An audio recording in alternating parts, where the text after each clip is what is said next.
عمرك شفت واحد بيشتري عداوة ناس ويطلب مساندتهم؟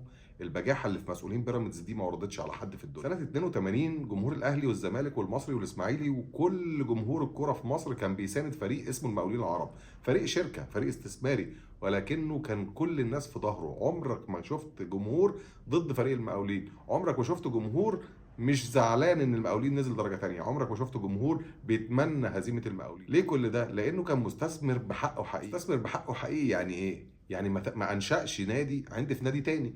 يعني لما كان بياخد لعيب من اي فريق ما كانش بيقول غير مبادئك. عمرك ما كنت في ماتش المقاولين بتلاقي انه بيغلي تذاكر المباريات على جمهور النادي الاهلي او الزمالك او الاسماعيلي لمجرد بس انه يحرم الفريق من جمهوره. كل ده وعايزني اشجع بيراميدز؟ اشجع بيراميدز باماره ايه؟ اشجع بيراميدز اللي كان بيقول ما تاجلش اي مباراه للنادي الاهلي وما تدلوش مساحات زمنيه تخليه مرتاح في مواجهاته الافريقيه وانا ماليش دعوه، وهو بيمثل نفسه دلوقتي بقى بيمثل مصر. انا بقول لك بيراميدز بيمثل مصر، والمقاولين كان بيمثل مصر زي ما الاهلي والزمالك والاسماعيلي كانوا بيمثلوا مصر. لكن الفكره هنا انك انت بتلعب بالالفاظ مع جمهور ما بينساش. جمهور النادي الاهلي ميزته انه ما بينساش، وما عندوش حاجه اغلى من النادي الاهلي. فانت لما تحب تلعب لعبه زي دي ما تلعبهاش مع جمهور الاهلي.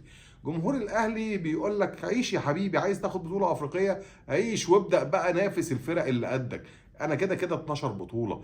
لكن ان انت تحب تاخد مسانده جمهوري، طب باماره ايه؟ اماره القضيه اللي لسه رافعها دلوقتي علشان انا اتحرم من الدوري بثلاث نقط اعتباريه. انت عارف ان اللي متواطئ معاك رفض تاجيل المباراه ساعتين اتنين علشان نجيب حكم عادل يحكم بينا بالعدل ونشوف مين اللي هيكسب.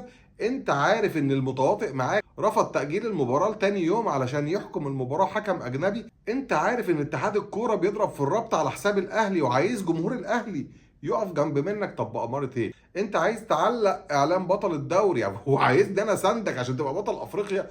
انت جايب الثقة في نفسك دي منين؟ جايب البجاحة دي منين؟ النادي الاهلي جمهوره ما بيشجعش غير النادي الاهلي. انت بتمثل مصر، ربنا يوفقك، بس مش هتلاقي في ظهرك جمهور الاهلي.